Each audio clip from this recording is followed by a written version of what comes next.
Day 475. Friday, July 26th. Psalm 42 and 43. Psalms 42 1-11 NKJV. To the chief musician, a contemplation of the sons of Korah. As the deer pants for the water brooks, so pants my soul for you, O God. My soul thirsts for God, for the living God. When shall I come and appear before God? My tears have been my food day and night, while they continually say to me, Where is your God? When I remember these things, I pour out my soul within me. For I used to go with the multitude, I went with them to the house of God. With a voice of joy and praise, with a multitude that kept a pilgrim feast.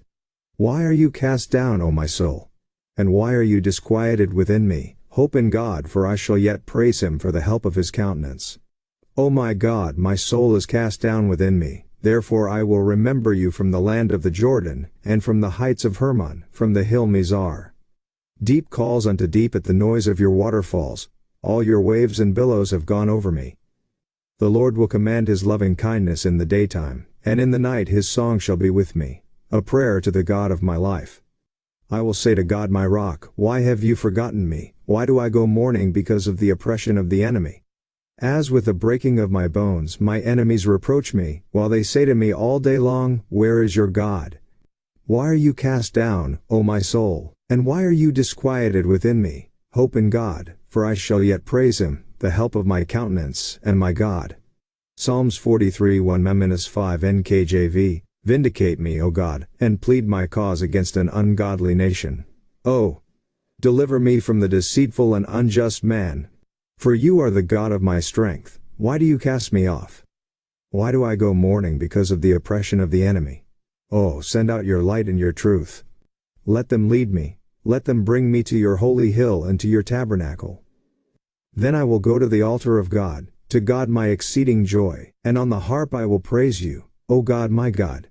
Why are you cast down, O my soul, and why are you disquieted within me?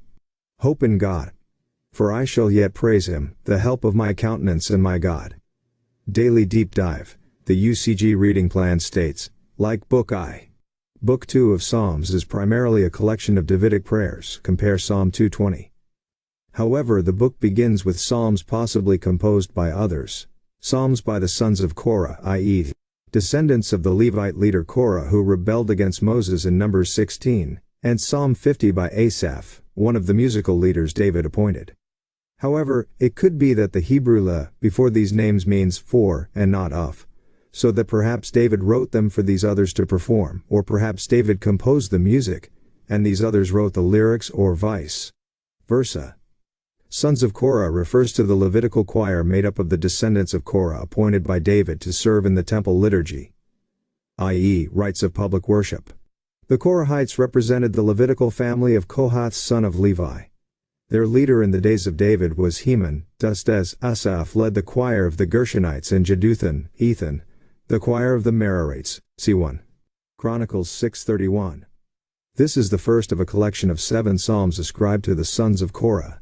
Psalms 40-49. 4 more occur in Book 3. Psalms 84-85, 87-88. Zondervan NIV Study Bible. Note on Psalm 42 title. It is interesting to observe that Book 2 of the Psalter begins with 3 prayers, Psalms 42 and an attached royal Psalm 45, in perfect balance with the ending of Book 2, Psalms 69-71 and 72. Note on Psalms 40-45. In composition, however, it should be observed, as is widely acknowledged, that Psalms 42 and 43 seem to have originally constituted a single psalm. Note the same basic lengthy refrain throughout. See Psalm 42, 5, Psalm 211, Psalm 43, 5, at the end of 3 stanzas of comparable length, 5, 6 and 5 verses.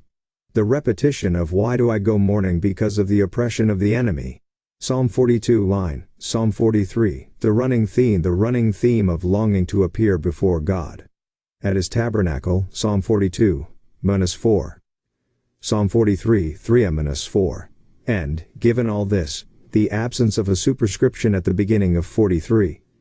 The full psalm was likely divided to fit a particular worship schedule at the tabernacle or temple, and perhaps to achieve the parallel book arrangement mentioned above.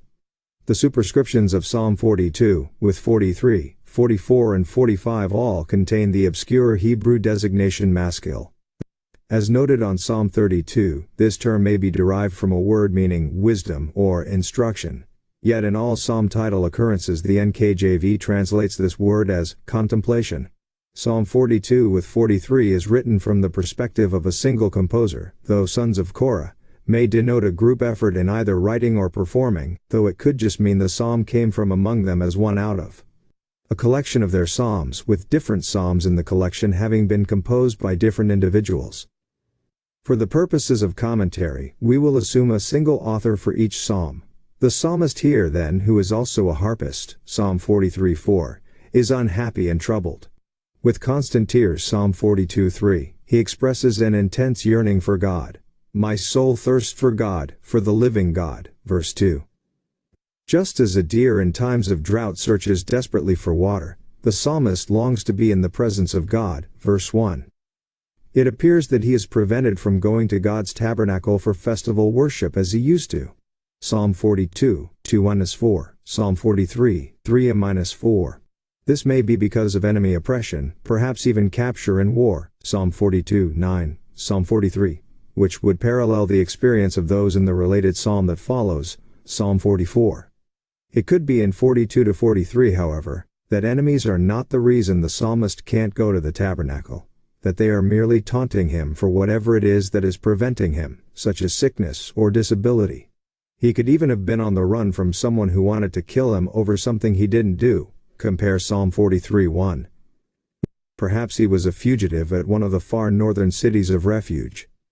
Verses 6-7 of Psalm 42 may indicate that the psalmist is located in northern Israel near the cascading waters of the upper Jordan, where they rush down from Mount Hermon. Some have suggested that Mount Mizar, otherwise unknown, is an additional reference to the heights of Hermon, calling that high peak the Little Mountain, literal translation, in comparison with Mount Zion, the spiritual height where the psalmist wishes to be. Zondervan NIV Study Bible note on verse 6. Others, however, believe that the land of the Jordan in context here means the whole land of Israel, and that the psalmist is writing from or far away from it. It seems likely that the ungodly nation in Psalm 43:1 refers to a people hostile to Israel among whom the psalmist is exiled, perhaps the Syrians to the north before David subdued them. The later Assyrian and Babylonian captivities would seem to be too late for placement in Book 2, though that is not impossible, especially as there could have been later rearrangement. In any case, this was probably a popular song during the Babylonian exile. Again, foreign captivity would parallel the situation of Psalm. On the other hand, ungodly nation could at times refer to Israel itself, compare Isaiah 10:6, Amos 9:8, which if so in this case would mean the psalmist's own people were persecuting him, as so often happened to God's faithful servants. Whoever the psalmist's enemies are, they taunt him incessantly about his faith, asking, "Where is your God?" Psalm 42:3, Psalm 2:10. He feels depressed, saying to himself, "My soul is downcast within me," verse 6, over God's apparent silence and delay in helping him. Praying to God, "Why do you cast me off?" Psalm 43:2, and "Why have you forgotten me?" verse 9. The Psalms have always proved to be a great source of solace and encouragement to God's people throughout the centuries, as we are able to watch noble souls struggling with themselves. They talk to themselves and to their souls, baring their hearts, analyzing their problems, chiding and encouraging themselves. Sometimes they are elated, at other times depressed, but they are always honest with themselves. David Martin Lloyd-Jones, Spiritual Depression, Its Causes and Cure, 1965, p. 9. In verse 7, deep calling to deep at the noise of God's waterfalls could refer to the cascading Jordan. Yet it might refer to a thunderstorm of rain pouring down from the deep of the heavens above to flow to the deep of the oceans below, the latter hinted at in the waves at the end of the verse. The imagery of a torrent of water from above, with God's waves crashing over the psalmist, is meant figuratively to signify being overwhelmed by circumstances God has brought or allowed. Yet the psalmist continues to talk himself through each wave of discouragement. The Lord will command his loving kindness in the daytime, and in the night his song shall be with me, a prayer to the God of my life. Verse 8. Rather than giving in to his fears, The psalmist asks himself in the psalm's refrain why he is so downcast when God is his God, strength and help. Compare verses 5-11. Psalm 43:5. He stirs himself to continue to trust in and wait on God. Hope in God, for I shall yet praise him for the help of his countenance. Psalm 42:5, that is, he knows God will smile on him and encourage him. In the final clause in the other two occurrences of the refrain, the psalmist refers to God as the help of my countenance and my God. Verse 11, Psalm 43:5. A worried, depressed person has a hard time hiding his feelings. When he is unduly introverted, negative emotions show on his face. When he turns away from himself and focuses on God, his face begins to look better. He loses that drawn, haggard, vexed, troubled, perplexed, introspective appearance, and he begins to look composed and calm, balanced and bright. Lloyd-Jones, Spiritual Depression, p. 13. In the final stanza, Psalm 43, the psalmist addresses God as both attorney and judge. To God as attorney he says, "Plead my cause against an ungodly nation," verse 1. To the judge he says, "Vindicate me, O God," same verse, which could here mean either to declare him innocent of false accusations, or to prove him right for trusting in God to save him. He prays that God will intervene to enable him to return to Jerusalem and is confident that God will, considering God to be his exceeding joy, verses 3-4. This song can be of great encouragement when difficult circumstances prevent us from attending worship services and fellowship with other believers.